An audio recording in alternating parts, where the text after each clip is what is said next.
Session 4. In this session, we will learn how to use Excel functions to find some statistical measurements. Let's start.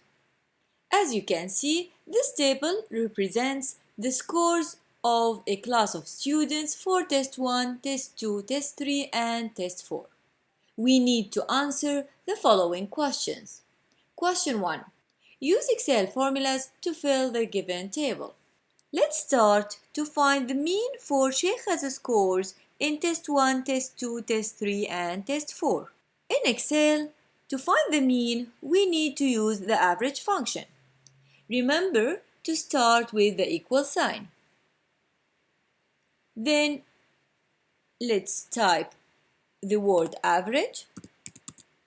As you can notice, once you start typing the word average, a drop-down menu will appear and you can now select the average function here.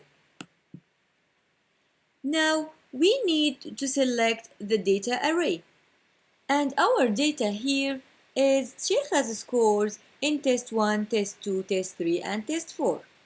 So we need to click on Test 1 and drag to select all Sheikha's scores. Now we need to click enter or return. Now in order to find the average or the mean of the other students, we only need to autofill the mean column. So let's click on Sheikha's average score, and you need now to go to the right bottom corner here. As you can notice, the solid cross is appearing. Now click and drag to fill the table. Now let's find the median score for Sheikha.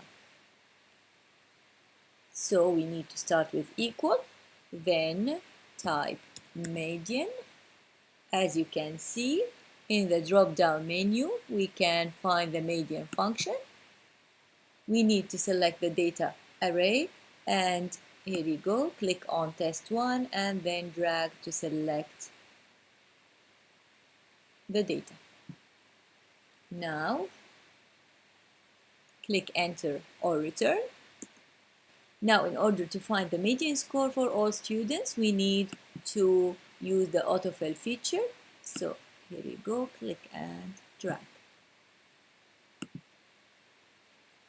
Now let's find the maximum. Start with equal and max. Here you go. Select the data. Click enter or return. Now we need to autofill the column of maximum. The minimum now, start with equal. Then here you go, the minimum function. Select the data and click enter or return. We need to autofill now in order to fill the column of minimum. Now, in order to find the range, we don't have a direct formula. But as you know, the range is maximum minus minimum. And since we have the maximum and the minimum values for each student, we can find the range as the following. Start with equal. Now click on the cell that has the maximum value, then minus, and then click on the cell that has the minimum value. Now click enter or return. Again, we need to autofill to fill the column of range. Now, as a practice, you will find the mean, median, maximum, minimum, and range. Then use autofill feature to fill the table. Let's start. So the mean is average. So we start with equal. Here you go, the average function. Select the data array, and the data here is Test 1 scores. So we click and drag to select the data. Now click enter or return.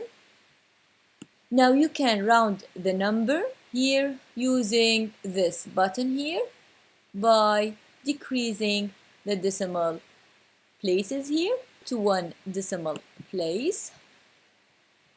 Now we need to use the autofill feature, but now in this case we need to click and drag horizontally. Let's find the median equal. Let's select now test 1 scores again. Now again we need to use the autofill feature to fill the table. Maximum now.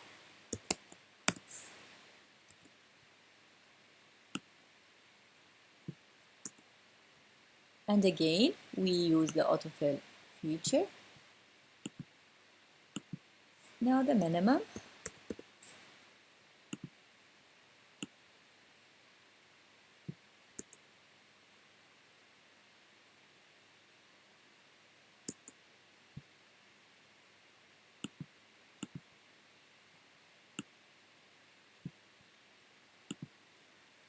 Let's find the range. So the range is maximum minus minimum. Let's click on the cell that has the maximum value minus, and then let's click on the cell that has the minimum value. Let's use the autofill feature. Okay. Now the Excel function for standard deviation is STDEV as it's written here. Okay, so if I want to find the standard deviation, I need to type the function for the standard deviation, which is STDEV, and you can find it as well in the drop down menu. Here you go. Okay, now let's select the data for test 1 and click enter. Again, let's round the number here to 1 decimal place, and then let's use the autofill feature. And to find the variance, we need to use the Excel function var. So let's type equal and then var. Here you go. Now let's select test 1 data.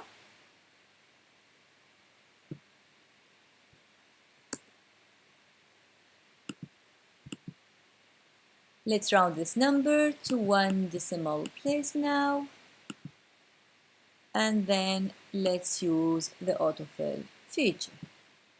Now to find the sum of test 1 scores, we start with the equal sign, and the Excel function for sum is sum. So we will type sum, and here you go. Select it from the drop down menu and then select the data. Click enter or return, autofill, and we are done with question 1. Now question 2. Which data set is more spread out, test 1 or test 4? In order to answer this question, we compare the measures of dispersion, which are range,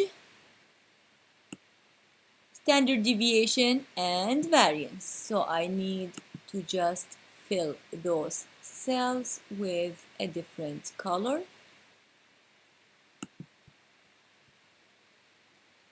And these are the measures of dispersion for test 4. As we can see, test 4 has the largest values for range, standard deviation, and variance compared with test 1. So we can say that test 4 is more spread out. So let's type here test 4.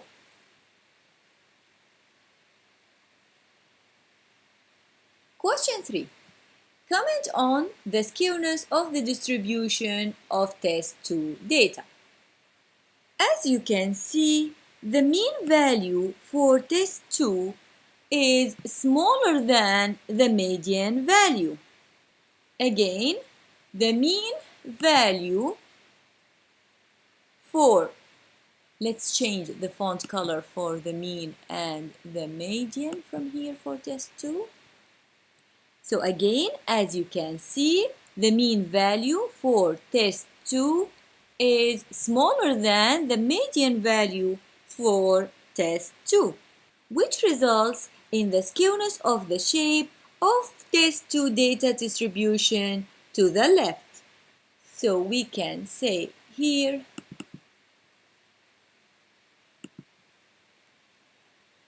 test 2 data is left skewed. Let's answer question 4 now. Find the average of test 1, test 2, and test 4 for Sheikha. As you can see, the cells that contain the values of the mentioned test scores are not in a continuous range of cells. Let's find the mean now here. So we start with equal sign.